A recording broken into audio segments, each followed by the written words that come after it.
बोलो सतगुरुदेव की जय। बंदी छोड़ कबीर परमेश्वर जी की जय। बंदी छोड़ गरीबदास जी महाराज की जय। स्वामी राम देवानंद जी गुरु महाराज की जय। सर्व संतों की जय, सर्व भक्तों की जय, धर्मी पुरुषों की जय, श्री काशी धाम की जय, श्री छुड़ानी धाम की जय, श्री क्रोथा धाम की जय, श्री बरवाला धाम की जय। सत साही गरीब नमो नमो सतपुरुष को नमस्कार गुरु की नहीं। सुर नर मुनि जन साधुआं संतों सर्वस दी नहीं। सतगुरु साहिब संत सब दंडोतम प्रणाम। आगे पीछे मध्य हुए तिनको जा कुर्बान। नराकार निर्विषम काल जाल वैभंजनम। निर्लेपम निज निर्गुणम अकलनुपेशम धुनम। सोहम सुरति समाप्तम सकल समाना निर्तल। उज्ज्वल हिरंबर हरदमम बेपरवाह था है वार पार नहीं मध्यतम। ग्रीब जो सुमर सिद्ध होई। गणनायक गलताना करो अनुग्रह सोई। पारस पद परवाना आदि गणेश मनाऊं। गणनायक देवन देवा चरण कमल लो लाऊं। आद्यंत करूं सेवा परम शक्ति संगीतम।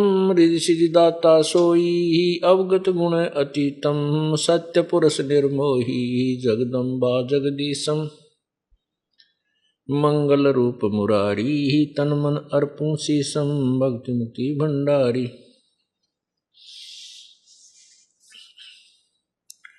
सुर नर मुनि जन ध्यावें। ब्रह्मा विष्णु महेशा शेष शेष मुख गावें। पूज्य आदि गणेशा इंद्र कुबेर सरीखा। वरुण धर्म राय ध्यावें। समर्थ जीवन जी का मन इच्छा फल पावें। 33 कोटि आधारा ध्यावें शेष 88। उतरे भव जल पारा कट है यम की फांसी। 33 कोटि आधारा ध्यावें शेष 88। उतरे भव जल पारा कट है यम की फांसी। कर जोरूं विनती करूं। धरूं चरण पर शीस। गुरु जी राम देवानंद जी महाराज ने दियो नाम बख्शीश। कोटि कोटि सिजदा करूं। कोटि कोटि प्रणाम। चरण कमल में राखियो मैं बंदी जाम गुलाम। कुत्ता तेरे दरबार का मोतिया मेरा नाम। गले प्रेम की जेवड़ी जांखें चोवा जाऊं। तो करो तो बावड़ू दूर दूर करो तो जाऊं। जो राखो तो ही रहूं। जो देवो सो खाऊं।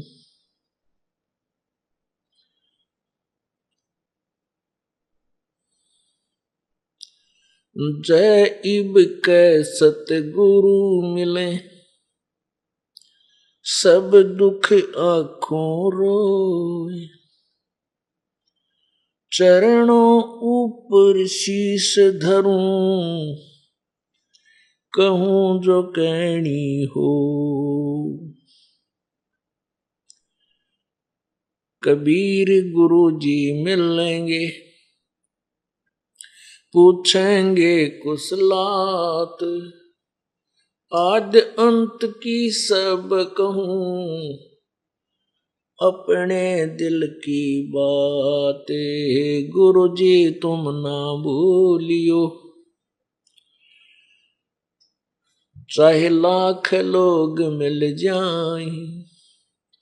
हमसे तुमको बहुत है, तुमसे हमको नहीं। तुम्हारे विसारे क्या बने, मैं किसकी शरण में जाऊं। शिव वृंश मुनि नारदो, इनके हृदय न समाऊं। अवगुण किए तो बहुत किए, करत न मानी हार। बावे बंदा बख्श दियो, बावे गर्दन उतारे। अवगुण मेरे बाप जी, बख्शो गरीब नवाज। जो मैं पूत कपूत हूँ, बोहर पिता को लाजे। मैं अपराधी जन्म का, नक्शक बरे विकार। तुम दाता दुख भंजना, मेरी करो संभारी।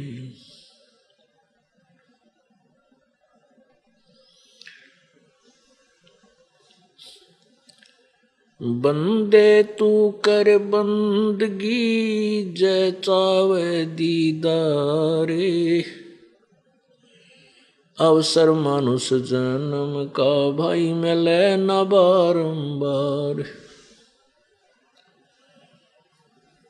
मानुष जन्म पाके नहीं रटे हरि नाम। जैसे कुआ जल बिना फिर बनवाया क्या काम।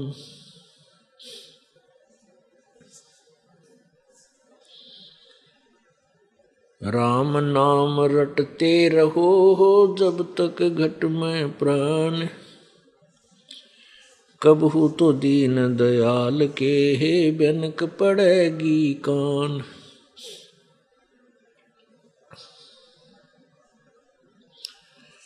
राम रटत कोडी भलो, चू चू पड़े जो चाम।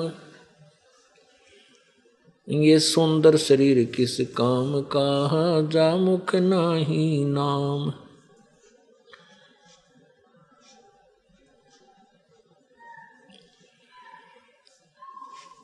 राम रटत दारिद्र भलो, टूटी घर की छान।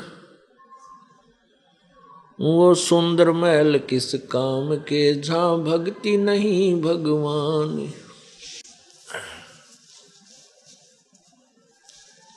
नर सुन रे मूड गवारा, भाई राम भजन तत्सारा। नर सुन रे मूड गवारा, भाई राम भजन तत्सारा। परम पिता परमात्मा पूर्ण ब्रह्म, सारी सृष्टि के रचनहार, कुल मालिक कबीर परमेश्वर कबीर देव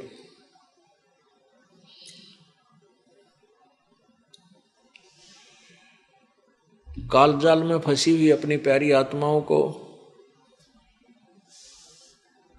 अपने ही पाने और सतलोक जाने की विधि बताते हैं। और हम किस स्थान पर आकर के विराजमान हैं, ये कैसा स्थान है, यहाँ क्या स्थिति है जीव की। तेरी यहाँ कितने दिन की जो आयु है, क्या क्या तेरे साथ परेशानियां हो रही हैं, ये हमें बताने के लिए परमात्मा आते हैं। वो हमें ये बता रहे हैं कि नर सुन रे मूड गंवारा, हे मानव तुझे ये मानव शरीर परमात्मा पाने के लिए मिला था। इस मानव शरीर में तू परमात्मा को याद नहीं करता, जिसके कारण तू अपने मूल उद्देश्य से वंचित रह जाएगा और फिर आपके ऊपर बहुत भयंकर आपत्तियां आएंगी। वो क्या क्या आएंगी वो बताते हैं। नर सुन रे मूड गंवारा, राम भजन तत्सारा। कि तेरे मनुष्य जीवन का मूल उद्देश्य तत्सार यही है कि परमात्मा की भक्ति कर, परमात्मा का नाम ले, राम की भक्ति कर।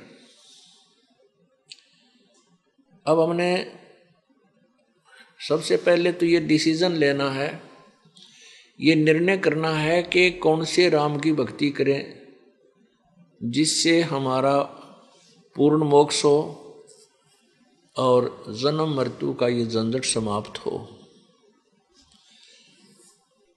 वो कौन सा राम है? जैसे हम पवित्र हिंदू धर्म में जन्म होने के कारण और ज्ञानहीन गुरुओं ने हमारे को केवल रामचंद्र पुत्र, श्री रामचंद्र पुत्र दशरथ जी जो अयोध्या के राजा थे, उसी को पूर्ण परमात्मा, रामचंद्र जी को पूर्ण परमात्मा बता करके हमारे हृदय में इतना रंग भर दिया कि जहाँ भी राम शब्द आता है हमारी सुई दिमाग की श्री रामचंद्र जी के ऊपर पहुँच जाती है और हम उसको राम मान लेते हैं। सबसे पहले हमने राम की परिभाषा से परिचित होना चाहिए।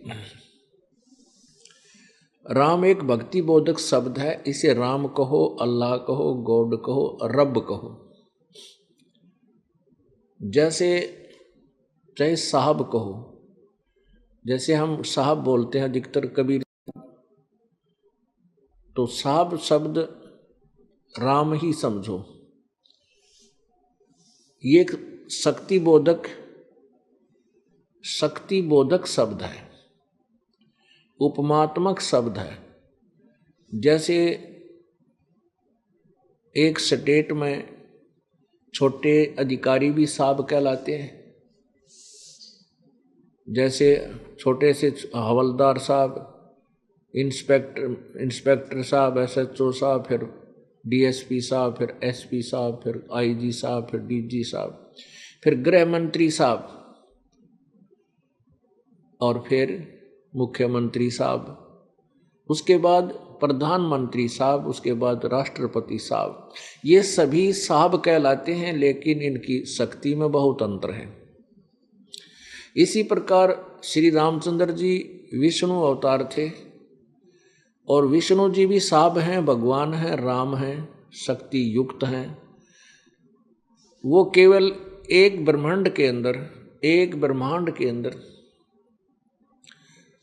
जैसे एक स्टेट का एक मंत्री होता है, इतनी पावर है एक ब्रह्मांड में। ब्रह्मा, विष्णु, महेश, ये 3 मंत्री हैं। इनके पास एक एक विभाग है। रजगुण ब्रह्मा, विष्णु, रजगुण विभाग ब्रह्मा जी के पास, जिससे रजोगुण से प्रेरित करके जीवों की उत्पत्ति होती है, कराता है। और ऐसे सतगुण विभाग विष्णु जी के पास है, जो सब आपस में प्रेम, मोह, ममता, संपत्ति में अपनापन, माता पिता भाई बहन के अंदर मोह, स्त्री पुरुष का मोह, संपत्ति के अंदर लगाओ। तो ये जो सतिथि है, ये विष्णु, इस विभाग का विष्णु जी मंत्री है, साहब है। और यहाँ संहार करना तमोगुण विभाग का शंकर जी मंत्री है। इनके पिता यहाँ के मुख्यमंत्री हैं एक ब्रह्मांड के। प्रत्येक ब्रह्मांड में वो मुख्यमंत्री की भूमिका करता है। कौन? ज्योति निरंजन अर्थात काल रूपी ब्रह्म। 21 ब्रह्मांड का एक विभाग के राम यानी साहब विष्णु जी, श्री रामचंद्र जी कहो, और इनके ऊपर इनका पिता एक ब्रह्मांड यानी 21 ब्रह्मांड का मालिक है, वो ब्रह्म राम कहलाता है। ब्रह्म कहो, काल ब्रह्म कहो, क्षर पुरुष वो भी साहब है, वो 21 ब्रह्मांड का साहब है। उसके बाद परब्रह्म जो है अक्षर पुरुष, वो 7 संख ब्रह्मांड का साहब है, राम है, मालिक है, स्वामी है। और परम अक्षर ब्रह्म अर्थात पूर्ण परमात्मा, पूर्ण ब्रह्म, कबीर देव, कबीर प्रभु, ये असंख्य ब्रह्मांडों का साब है, कुल का मालिक है, जिसके अंतर्गत 7 संग ब्रह्मांड पर ब्रह्म के भी आते हैं और 21 ब्रह्मांड ब्रह्म के भी आते हैं, जिसमें ब्रह्मा विष्णु महेश केवल एक मंत्री समझो। और ये पूरे ब्रह्मांडों का कुल मालिक स्वामी वो परम अक्षर ब्रह्म, वो भी राम है, उसको भी साहब कहते हैं, वो भी राम है। अब उस राम की तरफ संकेत है, नर सुन रे मुहुड गंवारा, वो राम भजन तत्सारा। नर सुन रे मुहुड गंवारा, भाई राम भजन तत्सारा। राम भजन बिन बैल बनेगा, शुक्र स्वान शरीरम। कौवा खरकी दे धरेगा, मिटे नया तकसीरम। कीट पतंग भवंग होत है, गिद्दड़ जम्बुक जुन्नी। बिना भजन जड़ वृक्ष कीजिए, पद बिन काया सूनी। भक्ति बिना नर खर एक है, जिन हरिपद नहीं जाना। पार ब्रह्म की परख नहीं रे, पूज मरे पाषाण। भाई स्थावर जंगम में जगदीशम, व्यापक पूर्ण ब्रह्म बिनानी। निरालंब न्यारा नहीं दर्शे, भुगते चारों खानी। बादल छा ओस का पानी, तेरा यो उन्माना। 8 पटन कृत्रिम सब झूठा, ये रंचक सुख लपटाना। नराकार निर्भय निर्वाणी, सुरत नृत नरतावे। आत्म राम अतीत पुरुष को, गरीब दासियों पावे। अब क्या बताते हैं, नर सुन रे मूड गंवारा, इस मनुष्य जीवन में केवल राम भजन तत्सारा। तेरे जीवन का जो सार है, मूल उद्देश्य परमात्मा की भक्ति है। अन्यथा क्या बताते हैं कि राम भजन बिन बैल बनेगा, उस राम का भजन कर। गीता जी अध्याय नंबर 7 के श्लोक नंबर 29 में 29 में गीता ज्ञान दाता प्रभु कह रहा है कि अर्जुन, मैं तुझे जो गीता का ज्ञान दे रहा हूं, जैसे गीता जी अध्याय नंबर 4 के श्लोक नंबर 34 में, श्लोक नंबर 4 अध्याय नंबर 4 के श्लोक नंबर 25 से 32 में ये स्पष्ट किया है कि कोई ऐसे साधना करता है, कोई इसी को सत्य मानता है, कोई प्राणायाम करता है, कोई इंद्रियों को रोकने की चेष्टा करता है, कोई कठिन तप करता है, कोई देवताओं की पूजा करता है, और अपनी अपनी पूजाओं को वो मोक्ष यानी पाप नाशक जानकर ही करता है। ये गीता जी अध्याय नंबर 4 के श्लोक 25 से 29 तक है, 30 तक। फिर 32 में कहा है कि पूर्ण परमात्मा के द्वारा अपने मुखारविंद से उच्चारण उनकी वाणी में विशेष विस्तृत ज्ञान दिया है, वो तत्व ज्ञान है। उसमें इन जो साधना जैसी करता है उसके विषय में बताई है, और उसके निर्णय भी दिया है कि साधना जो कोई ऐसा करता है वो गलत है, वो शास्त्र विरुद्ध अनुकूल नहीं है, वो शास्त्र विरुद्ध है। तो उस विस्तार से दिया गया है वो तत्व ज्ञान परमात्मा की वाणी में, उसके मूल ज्ञान में प्रभु पूर्ण परमात्मा ने अपने मुखारविंद से अपने उच्चारण वाणी में बताया है। तो उस ज्ञान को जो भगवान ने आकर बोला है, गीता जी चौथे अध्याय के 32वें श्लोक के बाद 34 के विषय में बताया है कि जो वो ज्ञान 32 में मैंने बताया है कि जो परमात्मा ने आकर वाणी बोली है, अपना ज्ञान दिया है, उस तत्व ज्ञान को तू तत्वदर्शी संतों के पास जाकर सुन, समझ, उनको दंडवत प्रणाम कर, उनको कपट छोड़कर निष्कपट भाव से प्रसन्न करने से वो तत्वदर्शी संत तुझे उस परमात्मा के तत्व ज्ञान का उपदेश करेंगे। उसके बाद तुझे संपूर्ण ज्ञान होगा। तो गीता जी अध्याय नंबर 7 के श्लोक नंबर 29 में यही कहा है कि मेरे इस जो मैं तुझे ज्ञान बता रहा हूँ इस पर आश्रित होकर, अर्थात उस तत्वदर्शी संत को ढूंढकर, उसके बाद पता चल जाता है, उसके बाद जिसको ये पता चल गया संपूर्ण आध्यात्मिक ज्ञान के विषय में और तत्ब्रह्म के विषय में, तत्ब्रह्म, तो वो व्यक्ति फिर यहाँ की किसी वस्तु की इच्छा नहीं करता। वो केवल जन्म, जरा और मरण से छुटकारे की चेष्टा करता है। जरा माने बुढ़ापा और मरण माने मृत्यु। ये दोनों ही सीरियस पॉइंट हैं इस जीवन के, मनुष्य के जीवन के। सबसे खतरनाक बुढ़ापा और मृत्यु, ये दोनों इतने भयंकर हैं, इनसे प्रत्येक व्यक्ति घबराता है। मृत्यु से तो सीधे डर रहे, लेकिन बुढ़ापा मृत्यु से भी बदतर जीवन है। तो कहते हैं जो मैं ज्ञान दे रहा हूं, गीता ज्ञानदाता कहता है, और इस पर आश्रित होकर के जो उस तत्वब्रह्म से परिचित हो, जान लेता है उस तत्वब्रह्म को, तत्वदर्शी संत के पास जाकर, और सारे आध्यात्मिक ज्ञान को फिर वो समझने के बाद वो केवल जरा मरण से मोक्ष के लिए ही प्रयत्न करता है। वो यहाँ की किसी वस्तु की डिमांड नहीं करता, जो तत्वब्रह्म को समझ लेता है। गीता जी अध्याय नंबर 8 के श्लोक नंबर 1 में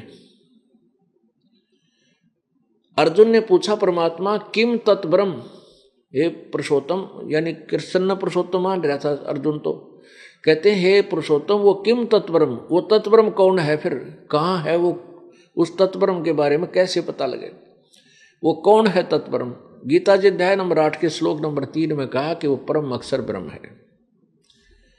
अब ये थोड़ी सी झलक आपको दिखाते हैं पवित्र सदग्रंथ की, गीता जी की। ये श्रीमद् भगवद गीता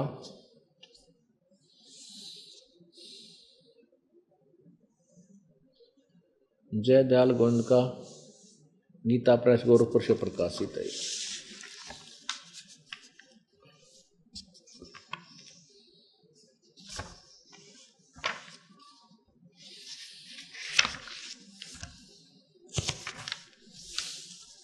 देखिएगा अध्याय नंबर 4,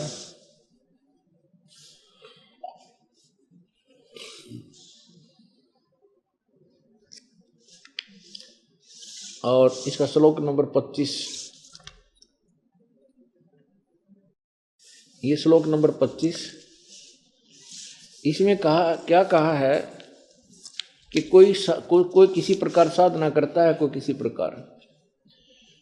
दूसरे योगीजन देवताओं के पूजन रूप यज्ञ का ही भली भांति अनुष्ठान किया करते हैं। अन्य योगीजन परब्रह्म परमात्मा रूप अग्नि में अभेद दर्शन रूप यज्ञ का ही अनुष्ठान करते हैं, द्वारा ही आत्म रूप यज्ञ का हवन किया करते हैं।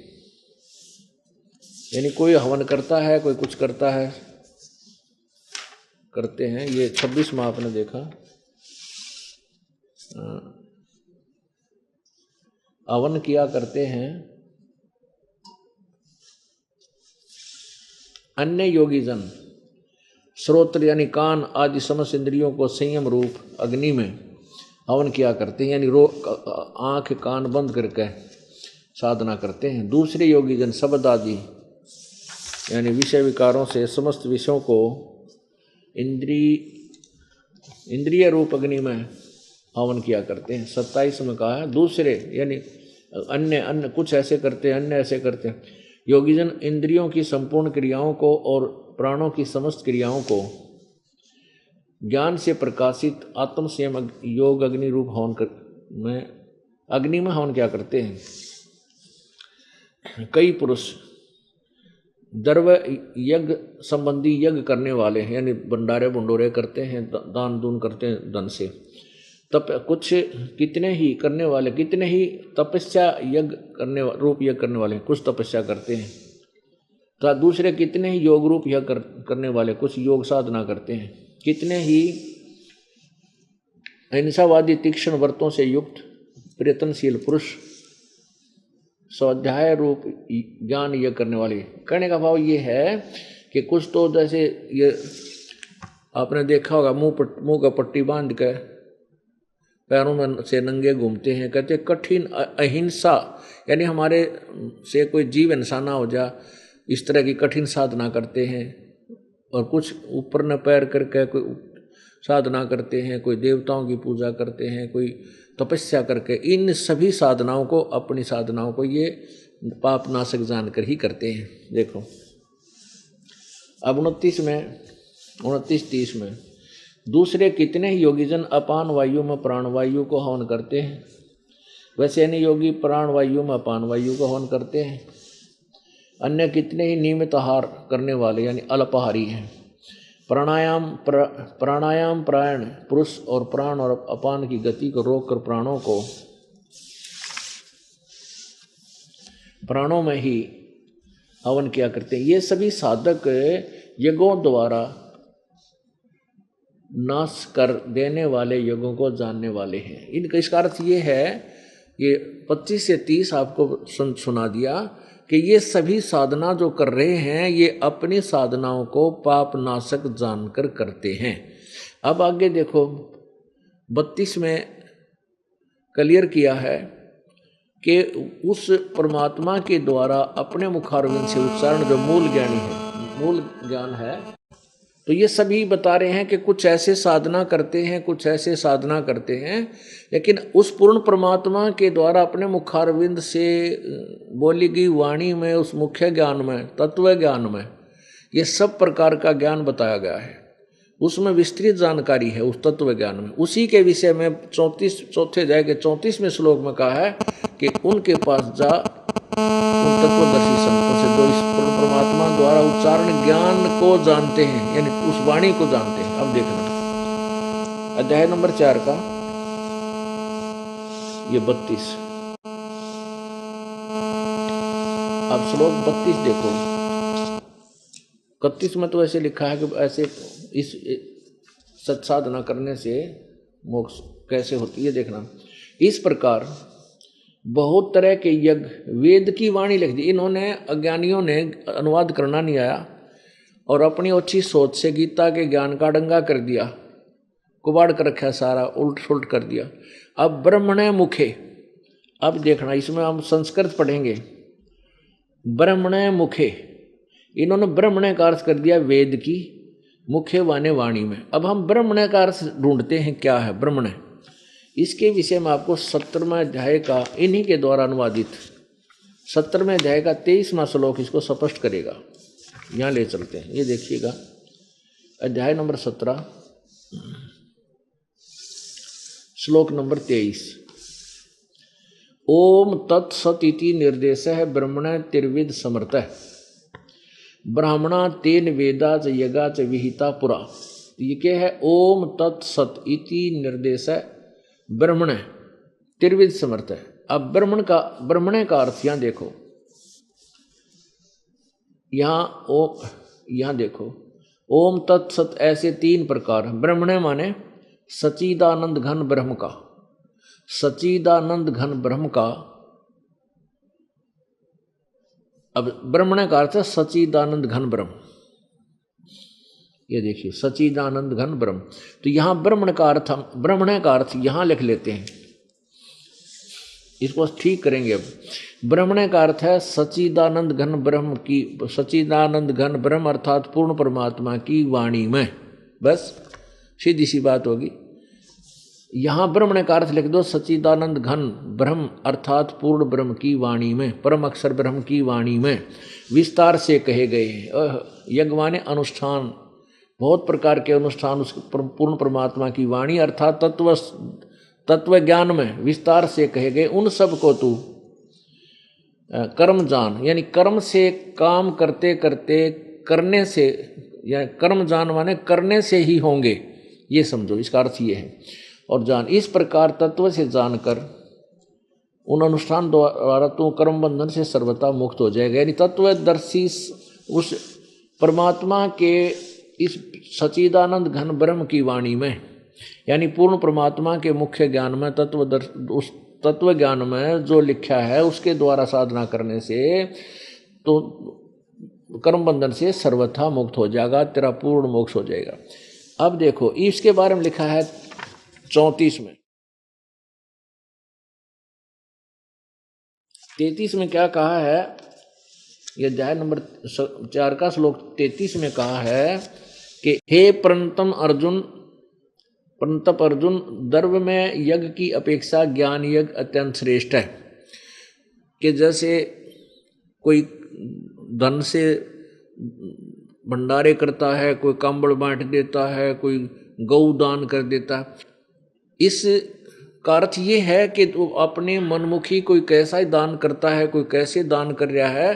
कहते हैं उस द्रव्य में ज्ञान यज्ञ की अपेक्षा जो धन के द्वारा अनुष्ठान योग करते हो तुम, उसकी अपेक्षा ज्ञान यज्ञ श्रेष्ठ है।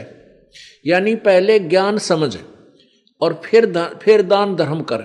वैसे मनमर्जी से कितना भंडारा करवा दिया, कितना कुछ दान कर दिया, वो भी धर्म है, लेकिन वो सुचारू नहीं है, वो शास्त्र अनुकूल नहीं है। तो इसका अर्थ ये है कि द्रव्य यज्ञ, द्रव्य माने जो धन से होने वाला अनुष्ठान है, क्रियाएं हैं, धार्मिक क्रियाएं हैं, उनकी अपेक्षा ज्ञान यज्ञ श्रेष्ठ है। यानी ज्ञान समझ पहले और फिर धर्म कर। जैसे हम अपने गांव की तरफ, घर की तरफ चलते हैं तो पहले निर्णय करें कि हमारा रास्ता कौन है।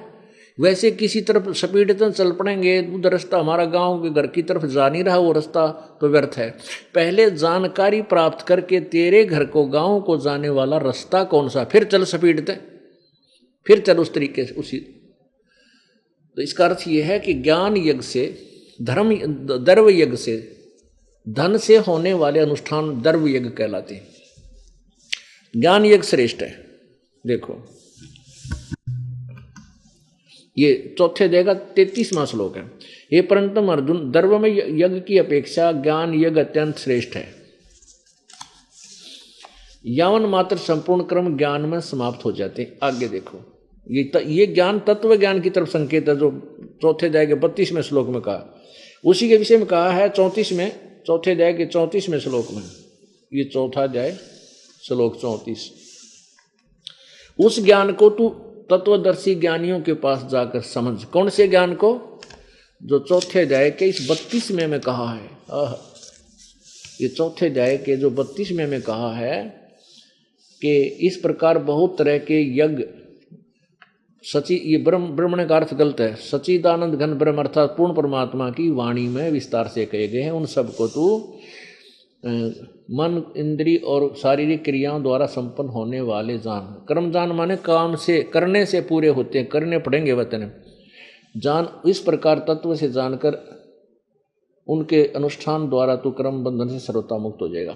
अब इसके विषय में बताया है कि सच्चिदानंद घन ब्रह्म की वाणी अर्थात पूर्ण परमात्मा की वाणी अर्थात तत्व ज्ञान, उस तत्व ज्ञान को से होते हैं। तो यहाँ लिखा है उस तत्व ज्ञान को तू, जो ज्ञान है वो द्रव्य ज्ञान, द्रव्य यज्ञ से भी श्रेष्ठ है। उस ज्ञान को, उस परमात्मा की वाणी वाले ज्ञान को, इसका क्या कहना चाहा है, गीता जी में क्या ज्ञान दिया जा रहा है कि जो सच्चिदानंद घन परमात्मा ने अपने मुखारविंद से अपनी वाणी में जो ज्ञान कहा है, उसमें बहुत विस्तार से ज्ञान दिया, सच्चा दिया है। उस ज्ञान को, उस तत्व ज्ञान को, वो तत्व ज्ञान है, उस तत्व ज्ञान को तत्वदर्शी संतों के पास जाकर समझ। अब कबीर परमेश्वर की वाणी को ये दास समझा सकता है, इस पृथ्वी पर और दूसरा समझानिया नहीं है। और इसलिए तत्वदर्शी संत परमात्मा ही बुद्धि देता है, पूर्ण ब्रह्म वो अपनी शक्ति देता है और उस दास से अपने इस निर्णायक ज्ञान को उच्चारण करवाता है, जिसके कारण जनसाधारण परमात्मा को पहचान सकता है। अन्यथा इन अज्ञानी ऋषियों, महर्षियों और गुरुओं ने भट्ठा बैठा रखा है, हुआ बाई का ज्ञान गथ रखा है। जनसाधारण उनको परम संत, परम ज्ञानी और महर्षि जानकर उनके अनुयायी बन चुके हैं और वो सब ज्ञान को ऊट पटांग बना करके चले गए। अब उस सारे बिगड़े हुए ढांचे को सेट करना पड़ेगा। इसलिए दास को कठिनता आ रही है कि उनको हम महर्षि मान बैठे, उनको हम मंडलेश्वर मान बैठे, जगत गुरु मान बैठे, तत्वदर्शी संत मान बैठे, जिन्हें कह का भी ना पता था। पहले तो उन जैसे हम किसी संत या ऋषि पर आश्रित हैं, उनके उसके ज्ञान की को सामने तोलना पड़ेगा तत्व ज्ञान से। तभी हम समझ सकते हैं कि जिसके विषय में ये दास कह रहा है कि ये महर्षि नहीं था, इसने कह कह का भी पता नहीं था। यदि मैं इतने शब्द बोलकर छोड़ दूं तो कोई नहीं माने मेरी बात ने। और मैं साथ में ये दास क्या करता है कि तत्व ज्ञान रूपी तराजू से और उन नकली संतों, ऋषियों और महर्षियों और परम धनियों की वाणी को दिखा देता हूँ, तुलना कर देता हूँ, जिसके समक्ष वो कति उस वेद के विरुद्ध होती हैं, जिससे जनता आंखों देख करके उन पहले तो नकली जिनको महर्षि मान रहे थे, जिनको जगत गुरु मान रहे थे, परम धनी मान रहे थे, उनसे मन हटेगा कि तो डांगर थे, इन्हें क्या का बिना पता था कैसा भट्ठा बैठागे। तो इसलिए दिखाना पड़ता है कि आपका उनसे हृदय हट है और मालिक में लागे। और कोई उद्देश्य नहीं हमारा किसी को बुरा मैं कहता ना, किसी को गुंडा बदमाश कहता ना, किसी ने चोर ठग कहता ना। इतना जरूर कहता है उनको ज्ञान नहीं था, वो अज्ञानी थे, आध्यात्मिक ज्ञान कतई नहीं था। और जब हमें पता चलेगा कि जिसकी हम उंगली पकड़े जा रहे वो अंधा है और ना जाने कि ठोकेगा ठाक है, तो तब हम पता लगेगा कि वो अंधा है और इससे वापस छोड़ो, इसकी उंगली छोड़ो और आँखों वाले की उंगली पकड़ो जो तुम्हें सत्य मार्ग पर ले चले। इतनी सी बात। तो अब यही बताया जा रहा है कि उस तत्व ज्ञान को, तत्व वो जो परमात्मा की वाणी, कबीर वाणी में जो लिखा है उसको तत्वदर्शी संतों के पास जाकर समझो और उनको विनम्रता से पूछोगे तो वो सच्चाई बताओगे, ना तो टाल मटोड़ कर देंगे, क्योंकि ऐसा निर्मल ज्ञान है बकवादी को नहीं बताया जा सकता। अब क्या कह रहे हैं, अब चौथा अध्याय वही पवित्र गीता जी, चौथा अध्याय, उस ज्ञान को जो परमात्मा ने अपनी वाणी में खुद आकर बोला है, वो उस तत्व ज्ञान, उस ज्ञान को तू तत्वदर्शी ज्ञानियों के पास जाकर समझ, उनको भली भांति दंडवत प्रणाम करने से, उनकी सेवा करने से और कपट छोड़कर सरलतापूर्वक प्रश्न करने से वे परमात्म तत्व को भली भांति जानने वाले ज्ञानी महात्मा तुझे उस तत्व ज्ञान का उपदेश करेंगे। अब गीता जी अध्याय नंबर 7 के श्लोक नंबर 29 में उसी से संबंधित ये ज्ञान है, वो बताया है कि तू मेरे इस ज्ञान पर आश्रित हो, जो मैं तुझे बता रहा हूँ इसने सच्चे ढंग से मान समझ और इसके ऊपर अमल कर, असर इसका अनुसरण कर जो मैं बता रहा हूँ। ये देखिएगा गीता जी अध्याय नंबर 7 का श्लोक नंबर 29 है। जरा मरण मोक्षाय, जरा माने बुढ़ापा, मरण माने मृत्यु, मोक्ष माने उससे छुटकारा पाने के लिए। जरा मरण मोक्षाय माम आश्रित्य, माम माने मेरे इस ज्ञान के, जो मैं ज्ञान तुझे दे रहा हूँ, आश्रित यतंती, ये इस ज्ञान के आश्रित होकर जो प्रयत्न करते हैं जरा मरण मोक्ष से, वो कौन करते हैं? ते ब्रह्म तत्विदु, वे तत् ब्रह्म, उस ब्रह्म को जानते हैं। और कर्षणम अध्यात्म कर्म च अखिलम, वह सभी पूर्ण रूप से आध्यात्मिक कर्मों को, मतलब पूर्ण रूप से आध्यात्मिक कर्मों से, अध्यात्म और कर्मों से परिचित होते हैं। जो उस ब्रह्म की, जो उस क्या है, जरा मरण मोक्षाय माम आश्रित यतंती, ये जो मेरे इस ज्ञान के आश्रित होकर जरा और मरण से मोक्ष पाने के लिए प्रयत्न करते हैं, वे उस ब्रह्म से, तत्ब्रह्म और संपूर्ण अध्यात्म कर्म से, संपूर्ण कर्म से और संपूर्ण अध्यात्म मार्ग से, ज्ञान से वो जानकार होते हैं, वो विदित होते हैं। जो जरा मरण मोक्ष से ही प्रयत्न करते हैं छूटने के लिए, वो पूर्ण परमात्मा के तत्व ज्ञान से परिचित होते हैं, उस परमात्मा से परिचित होते हैं और उस तत्व ज्ञान से भी परिचित हैं, जो केवल जन्म मरण से ही छूटने का प्रयत्न करते हैं। यहाँ की ना सिद्धि चाहते, ना राज चाहते, ना कोई बकवाद चाहते, वो उस परमात्मा से परिचित हो चुके हैं, जो मेरे इस ज्ञान पर आश्रित होकर के तत्वदर्शी संतों को खोज लेते हैं। अब इनके द्वारा अनुवाद देखना इसी का 29 का, चौथे अध्याय का 29वां श्लोक। जो मेरे शरण होकर जरा और मरण से छूटने के लिए यत्न करते हैं, वे पुरुष, वे साधक तत् ब्रह्म, देखो तत् उस ब्रह्म, यहाँ देखो तत् ब्रह्म, तत् ब्रह्म, उस ब्रह्म ब्रह्मन परमात्मा, उस परमात्मा को, पूर्ण ब्रह्म को, सच्चिदानंद घन परमात्मा को, संपूर्ण अध्यात्म को यानी आध्यात्मिक पूरे ज्ञान को तथा संपूर्ण कर्मों को जानते हैं। जो मेरे शरण होकर और जरा और मरण से छूटने के लिए यत्न कर रहे हैं, यानी वो नहीं मांगते कुछ वस्तु, केवल हे भगवान पांडा छूटे जन्म मृत्यु तय, इसे बूढ़े बुढ़ापे तय, कहते वे तत् ब्रह्म, उस ब्रह्म को और संपूर्ण अध्यात्म को तथा संपूर्ण कर्मों को जानते हैं। यो पाप, यो कर्म नहीं करना चाहिए, इससे ये पाप होगा, ऐसा कर्म नहीं करना चाहिए, ये पाप होगा, इससे ये हानि होगी, ऐसा दुख होगा। यानी वो डरते हैं, वो भगवान के ज्ञान से परिचित हैं, उन कर्मों से परिचित हैं, जो कर्म तू करने जा रहा तुझे कितना दुखदायी होगा। तो वो ऐसे पाप नहीं करते और वो सभी पापों से, सभी कर्मों से और पूरे आध्यात्मिक ज्ञान से और उस परमात्मा से परिचित हैं जो केवल जन्म मृत्यु से छूटने का ही प्रयत्न करते हैं। समझ गए? इतना सा ये इसका ये अर्थ है। अब अर्जुन ने 8वें अध्याय के प्रथम श्लोक में पूछा, फिर किम है वो, किम तत्ब्रह्म, किम अध्यात्म, किम कर्म पुरुषोत्तम।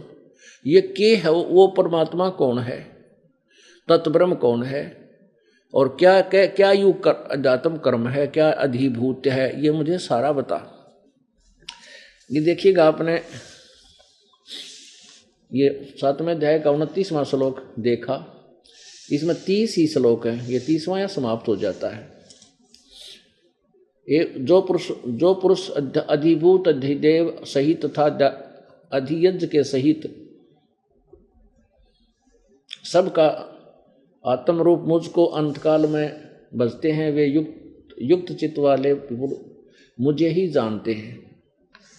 अब इसका क्या अर्थ है 29वें का 7वें अध्याय के 30वें श्लोक का ये भावार्थ है कि जिनको तत्व ज्ञान प्राप्त नहीं हुआ, तत्वदर्शी संत नहीं मिला, वो केवल मुझे ही सर्वस्वा मानते हैं और वो मेरे तक ही सीमित रह जाते हैं। 2 भगवानों के बारे में गीता जी में नारा नारा ज्ञान है कि जो केवल जिनको तत्वदर्शी संत प्राप्त नहीं हुआ वो मुझे ही पूर्ण परमात्मा मानते हैं, सर्वस्वा मानते, मेरे तक ही सीमित रह जाते हैं। तो अब 8वें अध्याय के प्रथम श्लोक में अर्जुन ने पूछा, फिर किम तत्ब्रह्म,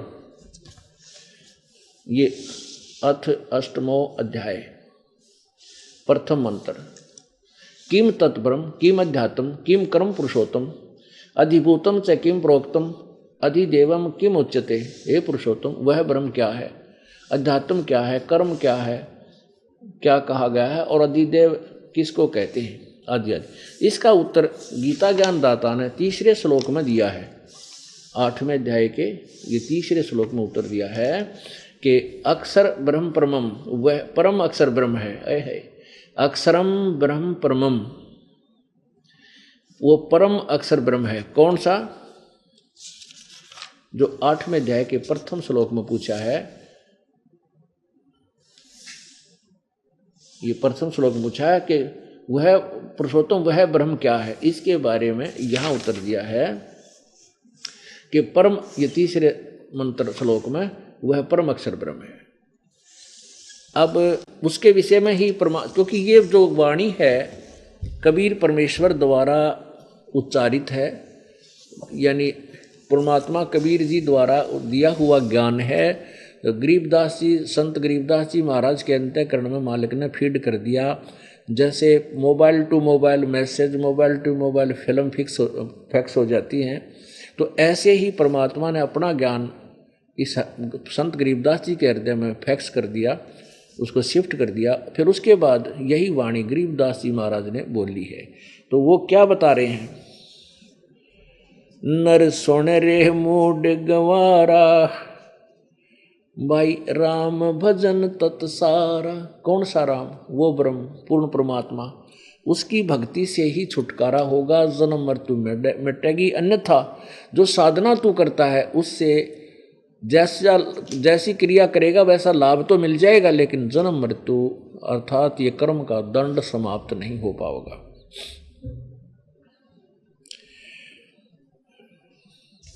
राम भजन बिन बैल बनेगा, शुक्र स्वान शरीरम, कौवा खर की दे धरेगा, मिटे नया तकसीरम। पुण्यात्माओं, क्या बताते हैं कि यदि आप पूर्ण परमात्मा की भक्ति नहीं करोगे, उस राम पूर्ण परमात्मा यानी उस राम की, अब हमने वैसे तो राम शब्द ही काफ़ी है क्योंकि जब बच्चे समझदार हो जाते हैं, कोड वर्डों को समझने लग जाते हैं विद्यार्थी, तो अब जहाँ भी हम राम शब्द कहें कि उस भजन करो, राम भजन तत्सारा, अब कौन से राम की तरफ हम संकेत कर रहे हैं? उस पूर्ण राम की तरफ, तत्ब्रह्म की तरफ, कबीर परमेश्वर की तरफ।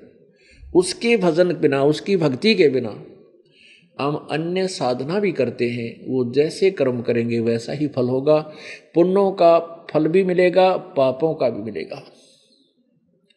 पुण्य जैसे होंगे हमें, तो हम स्वर्ग चले जाएंगे, कोई देव उपाधि प्राप्त कर लेंगे, उसके उपरांत फिर हम नरक में भी जाएंगे पाप कर्मों का भोग भोगने के लिए। और पाप कर्मों को भोग करके उसके बाद कुछ ऐसे संस्कार, ऐसे कर्म होते हैं जो 84 लाख योनियों, 84 लाख प्रकार के प्राणियों के शरीरों में कष्ट उठाकर ही भोगने पड़ेंगे, वो भी भोगने पड़ेंगे। उसके बाद फिर मनुष्य जीवन मिलता है। कुछ ऐसे पुण्य आपके उस एवरेज से, औसत से रख लिए जाते हैं, आपके पुण्य और पापों की एवरेज से कुछ पुण्य शेष रख लिए जाते हैं, कुछ पाप शेष रख लिए जाते हैं, जो आपको मानव शरीर में प्राप्त होते हैं। फिर मानव शरीर प्राप्त होता है और मानव शरीर के अंदर आपको फिर वो पुण्य और पाप, सुख और दुख फिर प्राप्त होते हैं। ये तो है पूर्ण परमात्मा की भक्ति के अतिरिक्त। चाहे आप ब्रह्म की साधना करो, चाहे परब्रह्म की करो, चाहे ब्रह्मा विष्णु महेश की करो, या कोई अन्य देव की करते हो, इनसे जन्म और मृत्यु और जैसा कर्म किया वो दोनों फल मिलेंगे। एकमात्र पूर्ण परमात्मा कबीर भगवान, कबीर प्रभु है, वो पूर्ण ब्रह्म है, तत्व ब्रह्म है, सच्चिदानंद घन परमात्मा है, परम अक्षर ब्रह्म है, जिसकी साधना से पाप नष्ट हो जाते हैं, जिसकी भक्ति करने से पाप कर्म नाश हो जाते हैं, और अन्य किसी राम की, किसी साब की, किसी भगवान की भक्ति से पाप नहीं कटते। और दुख दूर होंगे पापों के कट जाने से। दुख होता है पाप से, और पाप हमारा कटेगा, नष्ट होगा तो हमारा दुख दूर होगा, अन्यथा नहीं होगा। जैसे पैर में कांटा लगा हो, अब कांटे से पीड़ा है और कांटा निकले बिना पीड़ा अंत नहीं हो सकती, तो कांटा निकलेगा तो पीड़ा समाप्त होगी। और कोई कहे कि कांटा तो लगा रहेगा, ये निकल नहीं सकता, और तू भक्ति कर, आगे कांटा नहीं लगेगा। जूते पहन ले, आगे कांटा नहीं लगेगा। कांटा लगे पैर में, जूता नहीं पहना जा सकता। पहले कांटा निकले और फिर जूता, फिर उसको सलाह दे कि भाई जूते पहन के रखना, नहीं तो फिर कांटा लग जाएगा। तो कर्मों रूपी कांटों से जो पीड़ित हैं, परमेश्वर के दरबार में आते वो सुखी हो जाते हैं। फिर उनको कहा जाता है कि ये पाप नहीं करना, ये ऐसे जुल्म नहीं करना, मिलावट नहीं करना, चोरी नहीं करना, ठगी नहीं करना, किसी झूठ नहीं बोलना, किसी की सताना नहीं, ये पाप रूपी कांटों को फिर ग्रहण नहीं करना। तो फिर वो प्राणी इस डर से मर्यादा निभाता है, परमात्मा से डरता है, और भक्ति रूपी जूता पहन लेता है कि कहीं फिर कांटे ना लग जाए। और अज्ञानियों ने, अन्य संतों ने, ऋषियों ने, आप किसी की थ्योरी उठा के देख लो, कहते हैं पाप तो भोगने पड़ेंगे, प्रारब्ध कर्म तो भोगना ही पड़ेगा। अरे भले पुरुष हो, भगवान को किस लिए तलाश रहे हैं, किस लिए ढूंढ रहे हैं, किस लिए खोज रहे हैं? इसलिए खोज रहे हैं कि हमें सुख दे। पाप और अज्ञानता में हमने पाप करके दुख तो इकट्ठे कर ही रखे, कांटे हमारे लग चुके हैं, वो न कोई निकालने वाला मिला है जब वह बात बने। और फिर हम डर कर जूते पहनाएंगे कि फिर कांटे ना लग जाए, बिल्कुल भी ना निकाला जूता जिसका एक बार अच्छा कांटा लग जाए और उसको पीड़ा का पता लग जाए। तो भक्ति भी वही प्राणी ज़्यादा करते हैं जो पहले दुखी होकर के फिर भगवान की कृपा से सुखी होंगे। वो दुख उनके लिए वरदान बन जाएगा, क्योंकि वो भगवान से दूर नहीं हो सकते। अब उन अज्ञानियों की थ्योरी आपको दिखाते हैं जो कहते हैं पाप नहीं कट सकते, पाप नहीं कट सकते। अरे तेरा गजब हो, तुम मनुष्य थे या शैतान थे? भगवान की, जैसे डॉक्टर के पास कोई जाता है, वैद्य के पास, और उससे कहे कि मेरे पेट में दर्द है, और डॉक्टर ये कह भी पेट का दर्द दवाई से ठीक नहीं हो सकता, तो वो क्या दवाई लेगा उसकी? और कोई नहीं, पहलवान बन जाएगा तो पेट का दर्द तो नष्ट नहीं, समाप्त नहीं हो सकता। क्या उसकी ये राय सही है? क्या वो वैध हो सकता है? नहीं, वो डॉक्टर नहीं है, वो तो उल्लू आदमी है जो बकवाद कराने का पेट दवाई खाने से दर्द कष्ट रोग निवारण नहीं हो सकता। कोई साबुन के बारे में बकवाद करा है, साबुन ले लो साबुन ले लो, और फिर न्यू क्या साबुन से मैल थोड़ा ही कटता है? तो साबुन ने शर्मा मारेगा जब मैल ना कटेगा तो साबुन लेगा कौन उसके? ऐसी थ्योरी दिखाता हूं आपको महर्षि दयानंद जी की। इनको महर्षि की पदवी दे दी, वेदों का ज्ञाता बताया। जिसने वेदों के बारे में कह का भी पता नहीं, वो तो महर्षि की पदवी को ऊपर विराजमान है। ये देखिएगा सत्यार्थ प्रकाश,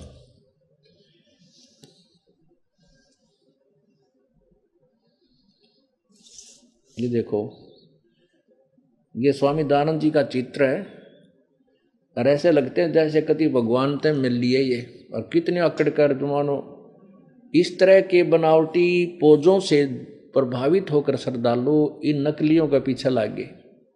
ये देखो, महर्षि दयानंद सरस्वती, संवत 1881 इनका जन्म हुआ और 1940 59 वर्ष में इनकी मृत्यु होगी। अब ये देखिएगा,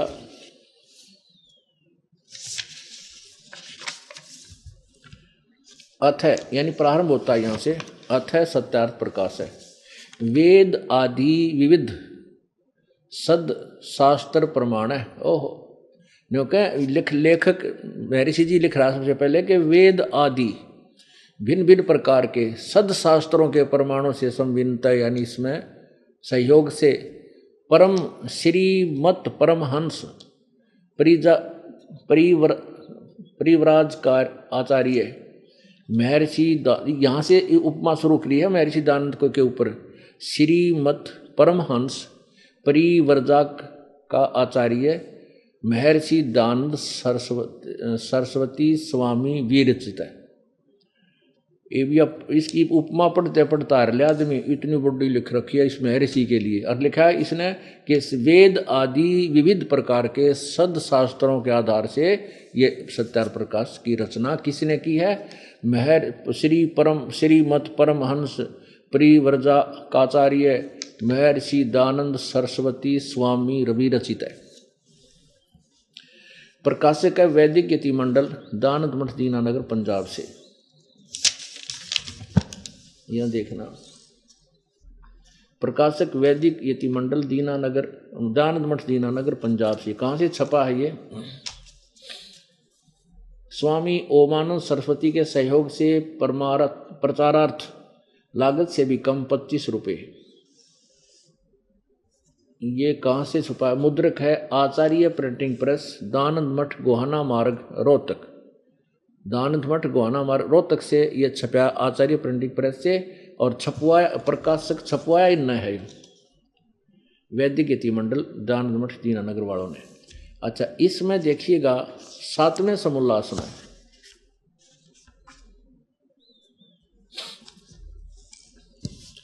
ये 7वां समोल्लास आरंभ है। यहां देखना, किसी ने प्रश्न किया वेद में ईश्वर अनेक हैं, इस बात को तू मानते हो या नहीं? उत्तर महर्षि कहते नहीं मानते, क्योंकि चारों वेदों में कहीं नहीं लिखा जिससे अनेक ईश्वर सिद्ध हों, किंतु यह तो लिखा कि ईश्वर एक है। अब देखो, अब ये क्या कहते हैं, देखो एक जो ज्ञान, एक इनका जो सिद्धांत है, एक ही इनकी टिप्पणी अपने तीनों सिद्धांतों को फेल करेगी। वो दिखाता हूं पहले कौन कौन से हैं। एक तो ये कहते हैं भगवान निराकार है, और दूसरा ये कहते हैं कि परमात्मा अनेक नहीं है, भगवान एक है, और उस एक को ये ब्रह्म कहते हैं। प्रथम समोल्लास प्रश्न नंबर 15 पे यहां लिखा है कि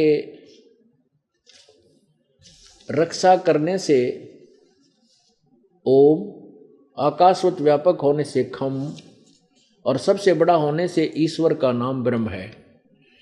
ईश्वर का नाम ब्रह्म है। और यहाँ ये कह रहे हैं स्वामी जी 7वें समोल्लास में कि वेद में, कोई पूछने वाला प्रश्न कर रहा है कि वेद में ईश्वर अनेक हैं, ब्रह्म अनेक हैं। ईश्वर माने ब्रह्म, क्योंकि ये ब्रह्म को ईश्वर कह रहा है। ब्रह्म अनेक हैं, इस बात को तुम मानते हो वा नहीं? उत्तर स्वामी जी कहते हैं नहीं मानते, क्योंकि चारों वेदों में कहीं यह नहीं लिखा जिससे अनेक ईश्वर सिद्ध हों, किंतु यह तो लिखा है कि ईश्वर एक है। ईश्वर माने ब्रह्म, क्योंकि ये स्वयं कह रहे हैं प्रथम समोल्लास के 15 पृष्ठ पर ये खुद कह रहे हैं कि सबसे बड़ा होने से ईश्वर का नाम ब्रह्म है। यानी ब्रह्म कहो चाहे ईश्वर, इन्हीं की थ्योरी में, यानी अनेक ईश्वर नहीं है, अर्थात अनेक ब्रह्म नहीं है, एक ही ब्रह्म है। इनका कहने का ये भाव है यहाँ पर। किंतु यह तो लिखा है कि ईश्वर एक है, ब्रह्म एक है, याद रखना। 151 पृष्ठ पे ही है। अब 153 पर आपको फिर दिखाते हैं, चम्मन पे, सप्तम समोल्लास प्रश्न नंबर 154 पर किसी ने प्रश्न किया, ईश्वर साकार है या निराकार? ब्रह्म, ईश्वर को ब्रह्म कहते हैं। उसने उत्तर दिया स्वामी दयानंद जी ने कि निराकार। अच्छा, आगे देखो 154 पर 155 पर फेल कर रहा है, 155 पर ही भूल गया, पीछे के कहा था मैंने। चम्मन पे 154 पर क्या लिखा है? प्रश्न, परमेश्वर की स्तुति प्रार्थना उपासना करनी चाहिए व नहीं? उत्तर स्वामी जी का करनी चाहिए, क्योंकि स्तुति आदि करने से ईश्वर अपना नियम छोड़कर, क्या प्रश्नकर्ता कहता है, क्या स्तुति आदि करने से ईश्वर अपना नियम छोड़कर स्तुति प्रार्थना करने वाले का पाप छुड़ा देगा? उत्तर स्वामी जी का नहीं। प्रश्नकर्ता कहता है कि तो फिर स्तुति प्रार्थना क्यों करना? उत्तर स्वामी जी दे रहे हैं, उनके करने का अन्य फल है, फल अन्य ही है। प्रश्नकर्ता के पूछता है क्या है? स्वामी जी ने उत्तर दिया है, स्तुति से ईश्वर में प्रीति, उसके गुण कर्म स्वभाव से अपने गुण कर्म स्वभाव का सुधरना, प्रार्थना से निरभिमानता उत्साह और सहाय का मिलना, और उपासना से परब्रह्म से मेल और उसका साक्षात्कार होना। अरे तेरा गजब है। उपासना से परब्रह्म से मेल और उसका साक्षात्कार होना। यहाँ कह रहा है परमात्मा निराकार है 154 पृष्ठ पे, और 151 पे कह रहा है एक ब्रह्म नहीं, अनेक ब्रह्म नहीं है। तो सप्तम समोल्लास के प्रारंभ में कि नहीं मानते, वेदों में ईश्वर अनेक हैं, इस बात को तुम मानते हो या नहीं? उत्तर स्वामी जी का नहीं मानते। ईश्वर माने ब्रह्म, क्योंकि स्वयं ईश्वर के एक ही ब्रह्म है, ईश्वर का नाम ब्रह्म है। कहते हैं नहीं मानते, क्योंकि चारों वेदों में कहीं नहीं लिखा है कि जिससे अनेक ईश्वर यानी अनेक ब्रह्म सिद्ध हों, किंतु यह तो लिखा है कि ईश्वर एक है, अर्थात ब्रह्म एक है। और ये खुद कह रहा है परब्रह्म से मेल। अरे वाह। अब 154 पृष्ठ पर सप्तम समोल्लास में ही, 7वें समोल्लास में ही कह रहा है, उपासना से परब्रह्म से मेल और उसका साक्षात्कार होना। वारे मैं ऋषि, जय हो। इनको मैं ऋषि कहें कि एक पृष्ठ, एक ही समोल्लास में 3 पृष्ठ में अपनी सारी थ्योरी लिख भी ली और खंडन भी कर दिया। आज जैसे एक दादा एक परदादा, 2 हो गए। नेक्स्ट ब्रह्म परब्रह्म, 2 सिद्ध हो गए, 2 ईश्वर सिद्ध कर दिए स्वयं। परब्रह्म से मेल, एक कहते साधना निराकार भगवान है, और फिर उससे मिलन हो जाए, उस एक ब्रह्म को छोड़ उससे दूसरे ब्रह्म, परब्रह्म से दूसरे ब्रह्म से भी हो जाए। 2 ब्रह्म 2 ईश्वर आप पे सिद्ध कर दिए, और फिर कहता है उससे मिलन हो जाए, साक्षात्कार हो जाए। साक्षात्कार निराकार से होगा क्या? क्योंकि परमात्मा को ये निराकार मानते हैं, और परमात्मा प्रत्येक वस्तु के अंदर विद्यमान भी मानते हैं। हर एक व्यक्ति के साथ अभेद है, क्योंकि वो निराकार होने से, सर्वव्यापक होने से सबके साथ मिला हुआ। फिर उसे मिलन के होगा उपासना से, उसका साक्षात्कार निराकार का होगा क्या? साक्षात सामने उस साकार वस्तु से मिलना, उसको साक्षात्कार कहते हैं। इसका ये स्वयं भी इसी में प्रमाण देते हैं।